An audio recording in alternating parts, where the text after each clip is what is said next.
Hello and welcome to Screens, Stats and Social, an SVG Europe webinar in association with Ross Video. My name's George Bevir. I'm Editorial Director at SVG Europe, and I'm delighted to be joined by Katie Matthews, Partnerships Director at Little Dot Sport, Will Giles, Head of Content at the All England Lawn Tennis Club, and Jose Garnes, Head of Content at Hexagon Cup.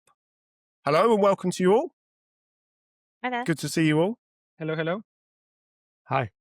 So over the next 40 minutes or so, we want to look at how broadcasters, leagues and rights holders can meet changing fan expectations with more immersive, interactive and accessible content. We're going to use a recent Ross Video report and the findings from that report as the starting point for the discussion. More on that in a moment, but first, let's hear from our panel of experts, just so we can get a sense of, where each of you are from and your perspectives on this particular discussion. So we'll start with you, Katie, if we can. So tell us a bit more about Little Dot Sport and the breadth of your work. And also it'd be interesting to know what you feel in terms of sports that are seeing the most innovation in terms of production techniques, and new tech and content formats. Well, yeah, so I'll start just by telling you a little bit more broadly about what Little Dot does for those that aren't aware. We're a digital content agency specialising in sport, and we work with a range of global rights holders across a really broad range of sports, from football, rugby, cricket, tennis, motorsport, combat sports, sailing, and plenty more. And we work with that range of clients to produce, publish, manage, and then also monetize their digital content across all major social media platforms, and also work with them to define and devise their social media strategy. And all of that is underpinned by a vast amount of data that we have at our disposal through obviously all of the content that we're publishing across all of the channels that we manage. In terms of the next part of your question, I think was around the innovations that we're seeing and where that's coming from. And I think there's really constant evolution and innovation everywhere you look. And in some respects, the clients with the deepest pockets, so your biggest rights holders, are driving a lot of that innovation. They have the resources to do so, resources to use new tools, new techniques, but also have just more bodies kind of involved in that process. But equally, sometimes it's the more niche sports who actually have the agility or the ease of access to try new things, and have the access that enables them to do new stuff. So we really see it across the whole spectrum in terms of where we're seeing that innovation. Yeah, fantastic. Thank you very much, Katie. And Will, over to you now, if we can. So just give us an insight into the All England Club's content output, both kind of in and around the championships. And we're also interested to know about that kind of overlap between the linear and the digital as well. Yeah, for sure. So, so Wimbledon is obviously a very famous kind of globally renowned tennis event, and naturally drives a lot of attention anyway, kind of due to its nearly 150 years of heritage and history. I think where content comes in is we are always trying to drive what's special about our event and kind of drive that sense of FOMO with new audiences, and content is really the vehicle through which we can do that, but also kind of change perceptions of the Wimbledon brand and our event. I mean, I think a lot of people would automatically think traditional in a slightly more negative sense in terms of not being innovative, but we like to think we are a very innovative and forward-thinking business. So new technologies and things across our both linear and digital output can really help us with that. And then in terms of the relationship between the two, I mean, for me, they are, it's funny, as an annual event, you find what's changed in the industry kind of year after year because you spend kind of 10 months out and have to adapt to the kind of the changing landscape. But every year, the two worlds get closer and closer to the point where they are basically just fully interchangeable now. And I think for us, as the report stated, sport remains perhaps the preeminent live event on linear. You can't replace that experience. So, Sky's campaign of "It's only live once" a few years back still really holds true for me. And I think the role of content then is to meet the fans' demand, to make the moments that the live sport creates last longer. They want to relive them, different formats, different platforms, again and again and again. And so the digital platforms enable that to kind of expand the impact of the linear. Fantastic. And to what extent are you kind of trying to keep that cadence up year round as well? Is that important for you guys? Yeah, definitely. I mean, there's a natural drop off, but I think for us, everything stems back to wanting to enhance the storylines that will potentially drive the biggest kind of live experience when the event happens. So if you think about the Carlos Alcaraz Yannick Sinner rivalry, for example, for a long time we've been trying to drive a drumbeat of engagement around that rivalry across digital throughout the year, so that when they meet at Wimbledon, there's a much bigger groundswell of interest that will then, hopefully create a bigger kind of linear peak. So it's really important for us to kind of not just disappear into the ether as soon as Wimbledon finishes. And digital is a great way to be agile and react to things that are happening in the tennis world around the calendar. Fantastic, thank you. And Jose, onto a different racket sport. And for those who perhaps don't know, Hexagon Cup's a paddle tournament. So can you take us into the world of paddle, and give us some clues as to what your audiences are looking for, and what innovations in technology and production methods you're using to reach those fans as well? Yes, so Hexagon Cup is a paddle tournament that is brand new. We are going to have our third edition in January 2026. Similar to what Katie was saying, we're kind of on the niche side of things, which means that we can be way more reactive and more ambitious into what we try to do year on year. And similar to Will, is an event that currently happens only once a year. Our ability to reflect is huge, and then our ability to prepare is also great. So we know when our event is going to happen, so we can adapt and change depending on of every year. Paddle has seen a huge growth in the last few years, and it almost feels like month on month is growing bigger and bigger. So that means that our audience year on year is increasing. But we're also conscious that not everyone understands paddle the same as they understand tennis as a popular racket sport. So when we think about our technology and how do we cover the sport, we're conscious that we need to do a lot of explanation that some traditional sports don't have to.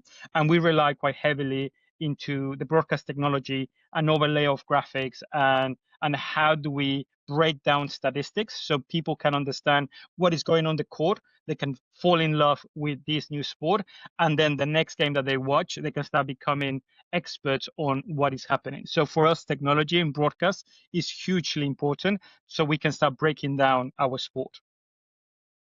Excellent. So some really nice overlaps and contrasts, I think, between your different perspectives and viewpoints, which is great. So I mentioned the report from Ross Video, which is titled "A Definitive Guide to the Modern Sports Viewer." And we wanted to share a few of the key findings from the report as well. So some of those include sports broadcasting is booming, and that boom's predicted to continue. There's huge competition for viewers, which is driving innovation in technology and content offerings. Football is far and away the number one sport. Also, the audiences want multi-screen and multi-sport offerings, more camera angles, special features, stats and graphics, and that these are easily shareable across social media. Also, that they want high production values, regardless of the device that they use to view. That personalization and user control are important. And also that sustainability is important to the modern sports viewer as well. So Katie, we'll come back to you if we can. Are those points in line with your own view of the changing habits and preferences of the modern sports viewer and consumer? Yeah, I think definitely, broadly speaking, very much so. A couple of things there where there might be some nuance around the data. You mentioned kind of high production values, and that's certainly true in terms of the broadcast product. But what we see on social is actually sometimes the very more kind of quick capture very, to use a much used word in the industry, kind of authentic behind the scenes clips that are actually often just caught on a mobile phone can perform the best, because you're giving the audience a view of a sport that they're not seeing through the broadcast or those kind of high production. So yeah, generally speaking, kind of would agree, but I think there is some nuance. The other point in the data that I thought was worth mentioning was around the increasing kind of, although sports fans generally want to watch live sport on TV, there's an increasing amount of consumption coming from other devices. And again, when we're talking about short clips, mobile phone capture, or clips on platforms like Instagram and TikTok, that's certainly true. People are consuming that in huge and increasing numbers on mobile. But what we're seeing on platforms such as YouTube, which is more about long form content, a live product, which is broadcast on YouTube, or highlights, is actually there's a big swing towards watching content on connected TV, and YouTube positioning itself really as a kind of a competitor in the living room space and on television. And actually across all of the sports content that Lift.Dot publish, about 50% now of watch time on YouTube is coming from connected TVs, and that's up from about 15% a couple of years ago. So that's actually a big swing towards kind of people wanting to consume that kind of content on a TV rather than on a mobile. But yeah, generally speaking, kind of the report definitely backed up what we're seeing. Yeah, and I guess if we're seeing more people watching YouTube on that larger screen, then I suppose the point around quality and the production values comes into play. Really, you know, there's sort of less room to hide on the larger screen. Definitely. I think there's just that distinction between what you're seeing long form and on TVs versus what you're seeing and where fans are consuming content on mobile, and where the production values kind of need to be high or not necessarily as high. Yes, yeah, absolutely. And Will, that point about authenticity, I guess that must ring true for you guys, getting that kind of different perspective, behind the scenes view, that kind of alternate view of the action and the player's perspective. Is that something that you guys try to capture as much as possible? Yeah, 100%. I think one thing that the kind of proliferation of platforms and destinations for fans to be on has actually given rights holders and events the chance to kind of almost double, triple, quadruple dip into moments and expand their reach. So if you think about, I don't know, the match point in a final at Wimbledon, we will publish, that people will see it on the linear broadcast, but at the same time, we might publish 5 different angles of that same moment across various different digital channels. You're able to kind of bring an almost in-person experience to fans' devices to complement what they're seeing on the main broadcast. I think that's, you mentioned, the report mentions about kind of multi-screen. I think it's perhaps what's happened with kind of those a lot of the terms raised in the reports have almost evolved themselves. So I think second screen, for example, when it maybe initially was first coined, it was almost seen as a competitor to the bigger screen in the living room, but now they are just a simultaneous experience, and it's about providing for both at the same time and how those complement each other. So yeah, I think at the moment there's a lot of space to experiment in, which is actually quite fun. Yeah. And Jose, what about that point around sort of personalization and user control as well? Is that something which you're seeing? Is that something that you have to try and respond to? Yes, I think that something that I'm interested in exploring more in traditional sports is, I think the word personalization or user control, the first thing that you think about is being able to choose a camera angle.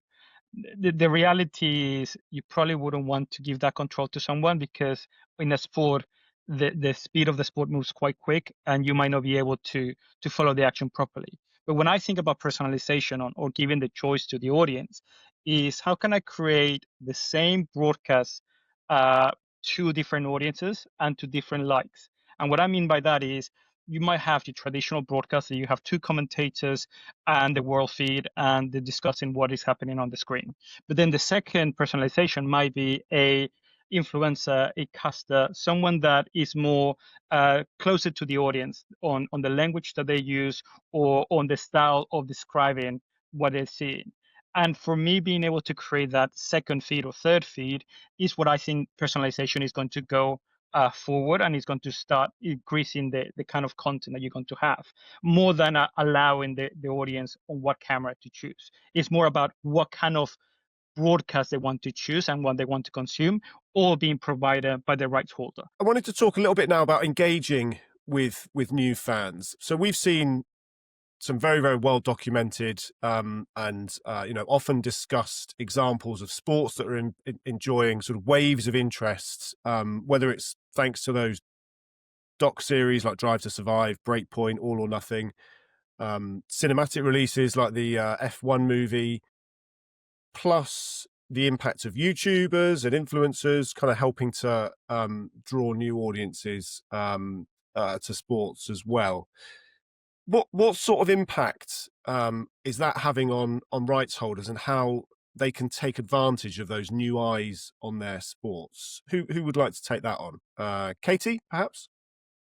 Yeah, I can come in. And as you say, there's been much made of those docuseries and the opportunity that they've provided to the sports that have got one, and pretty much every sport has got one. Drive to Survive is often referenced, but obviously there's been iterations across pretty much every sport, and definitely it's created an opportunity to get a sport in front of an audience that might not have naturally come to the sport via the live product. And the rights holders then got an opportunity to bring them in to the sport more generally. And you do see that pattern.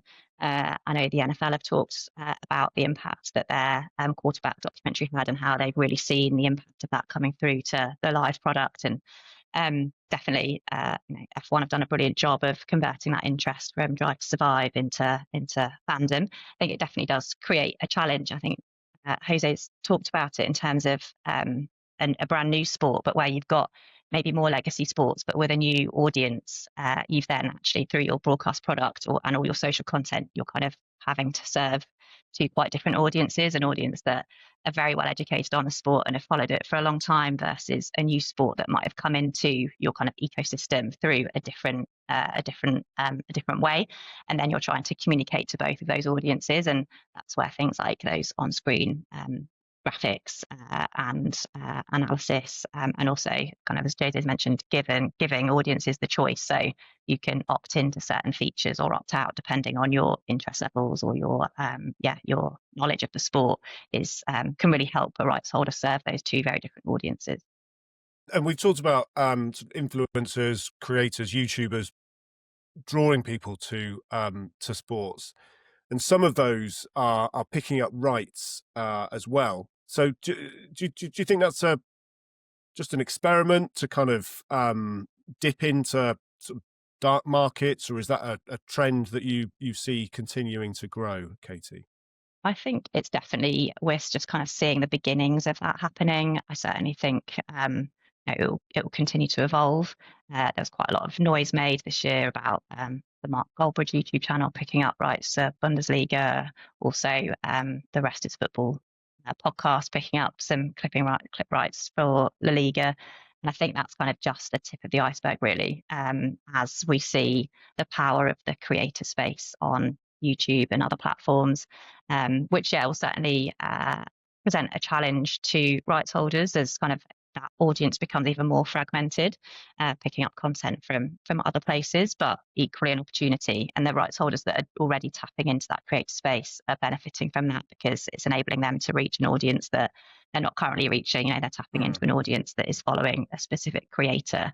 And we know that Gen Z in particular are really likely to be following creators that talk about their sport on a really regular basis. So being able to tap into that is a potential way of bringing in a whole new, or reaching and engaging a whole new audience. And I guess sorry, go on, Jose. Yes, I would just want to add to what Katie was saying. I do think that is the tip of the iceberg. And I got to give two answers, one from a rights holder from Hexagon Cup, and one from seeing all the work that is going on in other spaces. As a rights holder, if an influencer came to us and said, we want to show Hexagon Cup in my platform, that be YouTube, Twitch, Kick, whatever, we probably will bite their hand off. because as a rights holder, what we want is eyeballs and we want that distribution. And what we were saying about being able to give different levels of coverage, we know that we can provide the Hexagon style presentation, but if there was an influencer that wanted to do their own coverage, they probably will have to have a conversation on what we want to cover, what are the parameters, but then allow them to do that broadcast. What is interesting is to think that this is new, because in esports, this is something that has been happening for years, where you will have your huge events happening across the year, and influencers will go and co-stream what is happening on those stages. And they do that currently rights free, that there's no like an exchange of contracts or monetary transaction. But what the impact of that is that the audience are following the influencer, and then is creating a huge awareness piece for those tournaments. So really, it's traditional sport catching up with what digital audience have been doing for years, and now we're seeing how that works in traditional sport, and the huge benefits for a lot of rights that they might not have penetrated that specific market, but now they can expand by going to a channel that already has that audience. So I think it's just the beginning of a huge rights shakeup going forward. Yeah. And Will, you touched on the traditions of Wimbledon earlier. So is this a route potentially for the All England club to kind of engage with younger audiences? What's your kind of perspective, and how are you guys sort of tapping into what Katie and Jose have just described for us? Yeah, I mean, I think we're very much in the infancy of our journey with kind of creators, streamers, influencers, whatever you want to categorize them as. But you'd be foolish not to think that they are one of, if not the most effective way of reaching really highly engaged communities. And I think the really important thing for an event like Wimbledon is that, and kind of to Jose's point when you talk about, co-streamers, those sorts of third parties can talk about our event, our IP in a way that we can't. So that then allows, rights holders like ourselves to reach new fans in a different way. And it's getting people to kind of almost advocate on our behalf, but in an authentic way. So it's critical, really. And I think the critical element for us is how do you relinquish enough control to make that work the right way? That's tricky, but I think we do a better job than people might think we may do. But it's essential, and I think, similar to Jose's, but we've actually run a esports event for the last couple of years using co-streamers, and it's fascinating to see the difference, I suppose, that those two environments are, what they kind of produce, what the response is, how fans kind of respond and engage, and the real-time feedback you get. So those sorts of things are definitely, first and foremost in our thoughts and how we look at our existing kind of rights structure and what flexibility might need to be baked in there going forward. Yeah. And Jose, you talked about esports from a kind of distribution perspective. I'm interested to know and to hear your thoughts about the impact of esports and gaming on the production and the presentation of that content as well. So, the use of graphics, data, new camera angles, and so on. What would you say sports, traditional sports, physical sports, I guess, can learn from that gaming style presentation? I have some very polarizing views, so I probably won't share those. No, go on. No, what I can share is I think that the similarities between gaming or esports and traditional sports are closer than we think. They look more advanced because they use animations and virtual graphics that might look beyond what traditional sport is. What I think that traditional sport can learn about esports is about creating feeds that are specific for different audiences or demographics, and allowing that authenticity to be part of what they do. That is what I think that traditional sports can learn from esports. I think esports, there's a lot that they can still learn from traditional sports into understanding there's a new viewer every single time they start a new stream. I think sometimes they do get too much into their bubble and assume that everyone who's watching esports have been following that game for years. So if they can learn that from traditional sports on how do you educate a new audience, they can continue to grow. But in traditional sport is understanding that your audience is segmented, and if you are able to give them a specific stream for them, you're going to grow exponentially, because then you're going to feel that you're part of that tribe, and you're going to feel that this stream is being created for you. I would just add as well that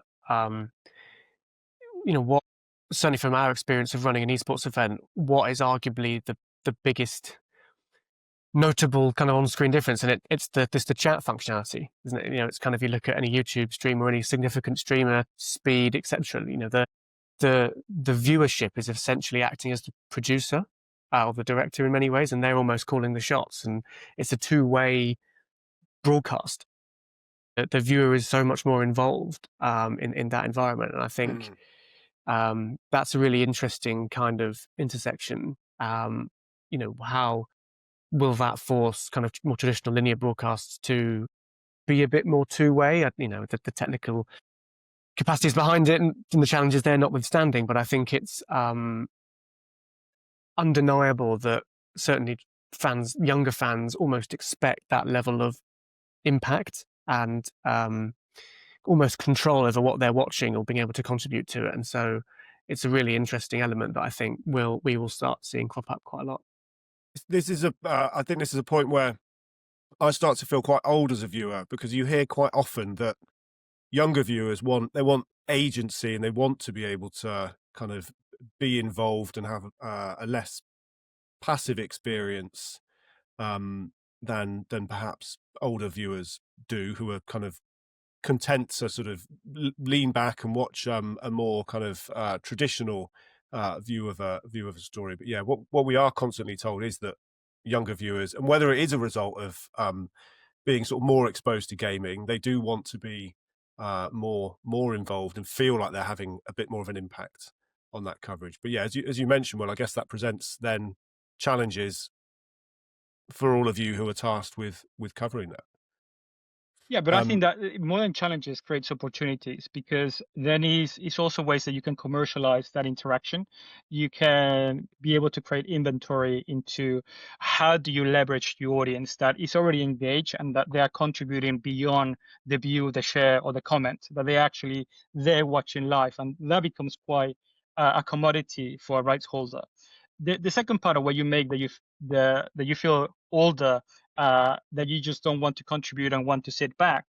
What I find that interesting is, if you think about one of the oldest ways of consuming content, that is radio, and radio is all about phoning in, giving a comment, asking for a song that you want to play. We've now seen that kind of come back to us in the digital ecosystem, that people want to contribute when we have been doing that for years. So it's not something new that has been discovered. As an audience, we have always wanted to impact what we're listening or what we are consuming.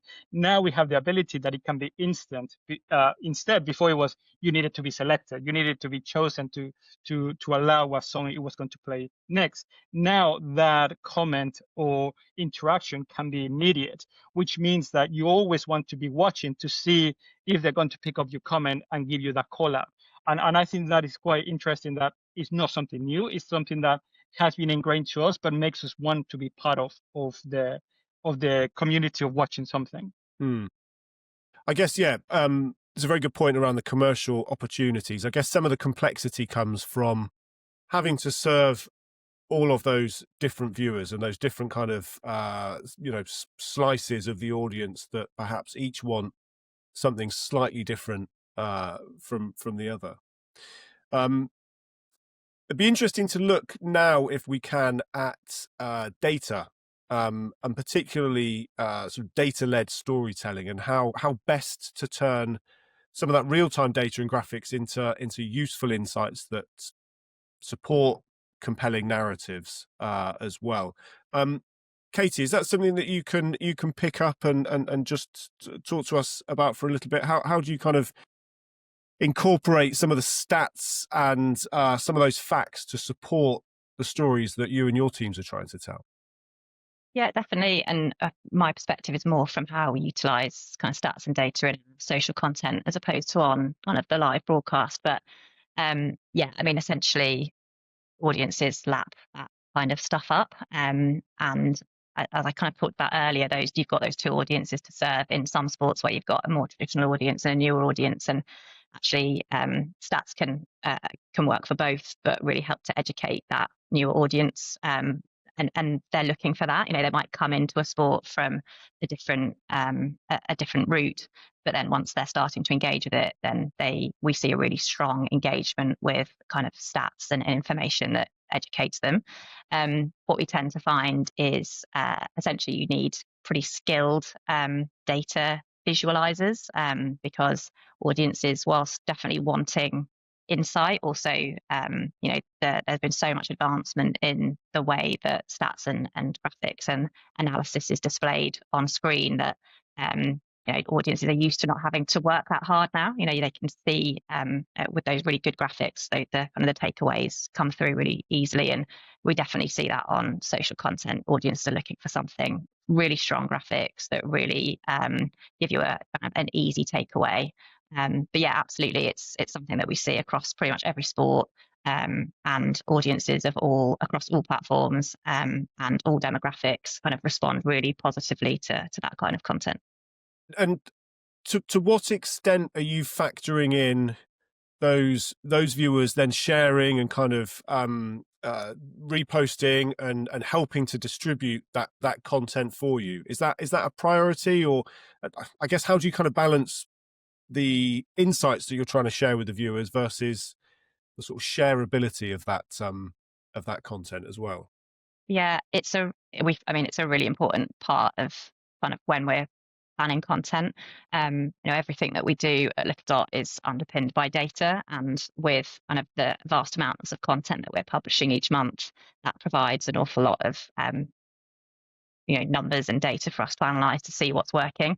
And definitely engagement, shareability is something that we're looking at on a constant basis, and the stats and the graphics and content in general that we know is working to reach audiences, but then also engage them. Of course, we're going to do more of that and want to do more of that. So yeah, very much we'll be looking at the data to see what content is being shared most, what content is being engaged with most, and then obviously double down and do more of that. And Jose, towards the start of the conversation, you spoke about obviously the fact that Hexagon is a relatively new tournament, and you've got viewers who are coming to the sport perhaps for the first time. So just tell us how you are kind of helping to support their sort of journey into the into the sport through the use of data and graphics. How do you choose what to share with them without overwhelming them, but kind of keeping them informed at the same time? Yeah, so Hexagon Cup it's a paddle tournament, and paddle is played in pairs. So compared to traditional racket sport, where it's normally individual sport, this is a team sport.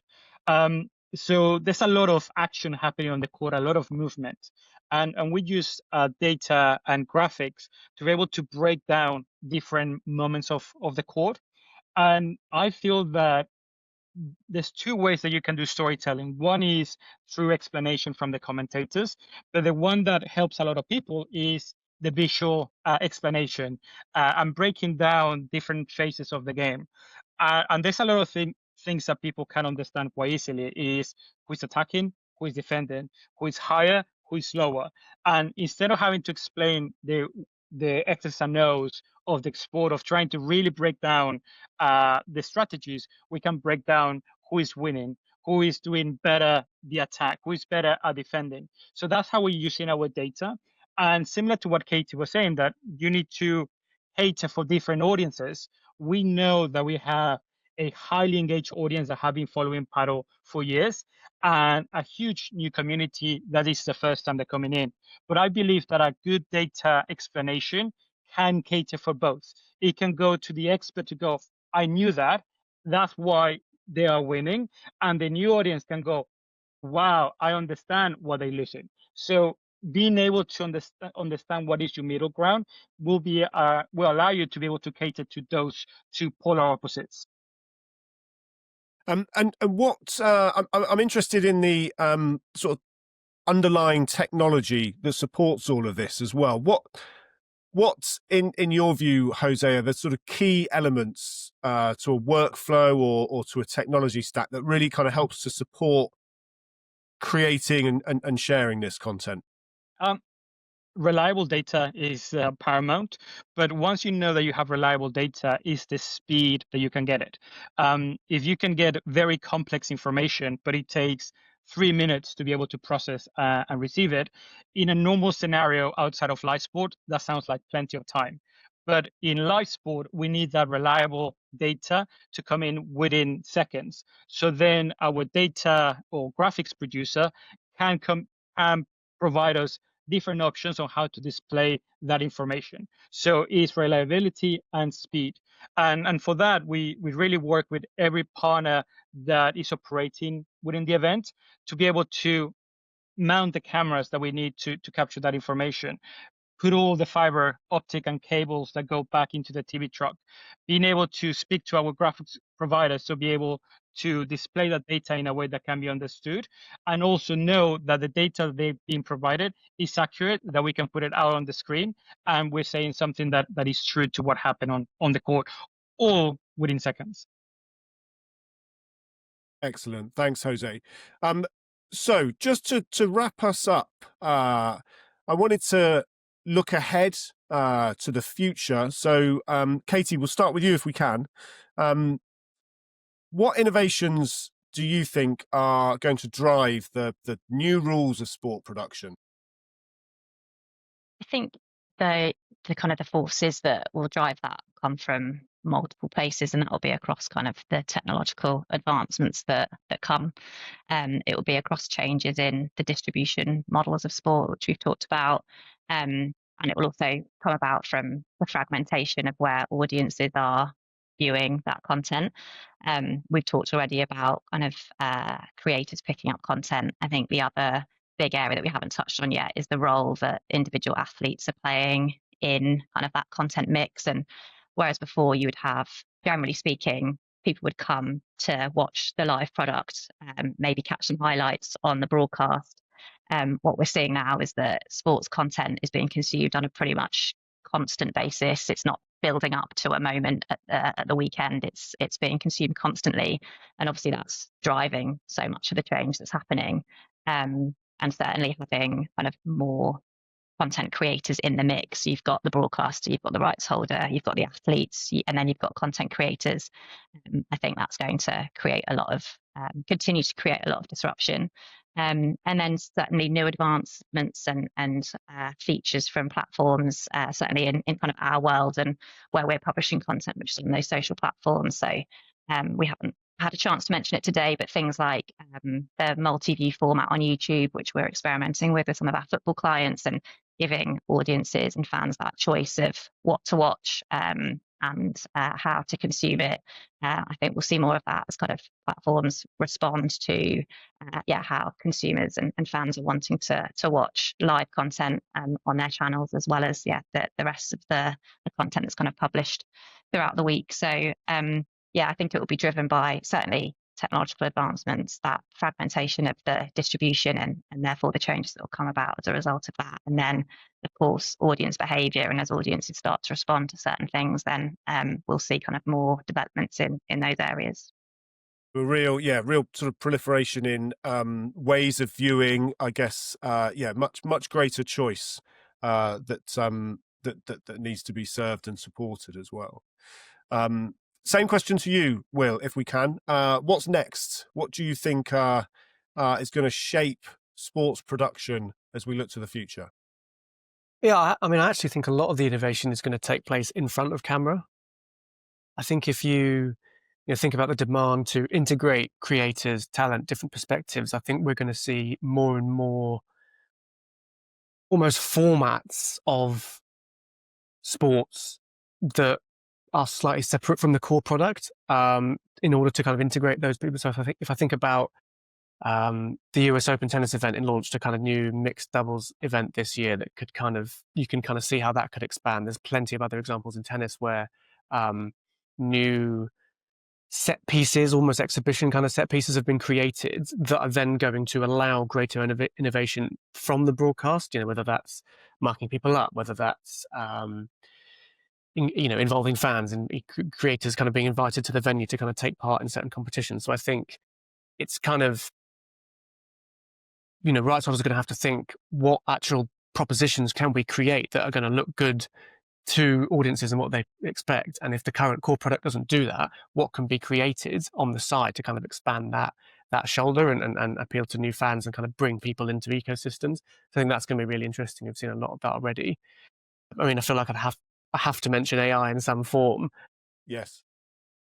I think, it's up for debate exactly the impact it's going to have. It's going to constantly change. I think one thing that I keep thinking about is how it's changing behavior and expectations. And I think it's clear that the AI is going to increase the fan expectation of answers, and how linear broadcast kind of responds to that in its data visualization, and possibly has to take it to an even further step of, instant clarity on certain things if to kind of fight the attention going elsewhere onto kind of AI platforms asking questions about your sport and event. How can the linear broadcast and digital platforms get there first? So that's a really interesting challenge. But yeah, that's kind of two for me that I think we're going to see a lot of. Brilliant, thank you. And yeah, same question to you, Jose. What's next? I think the personalization is going to be next, and it's just going to continue. I think it already started in the way that you can consume traditional sport, but I think that is going to become more obvious. And the second will be distribution channels. I think that the days of thinking that being on a digital platform is a lesser platform than traditional is going to stop very soon, especially with all of the influencers that have been amassing huge audiences. They are going to be the new broadcasters, and I think expecting to start seeing press releases saying that you're going to start streaming on KSI channel, on iShowSpeed, and so on. I think that is going to be the new form of content consumption. I think the content will still be sport. We might have new camera angles, we might have more interactivity, but they're allowing the audience to choose where to watch it, and from who to watch it is going to drive a lot of the innovation going forward.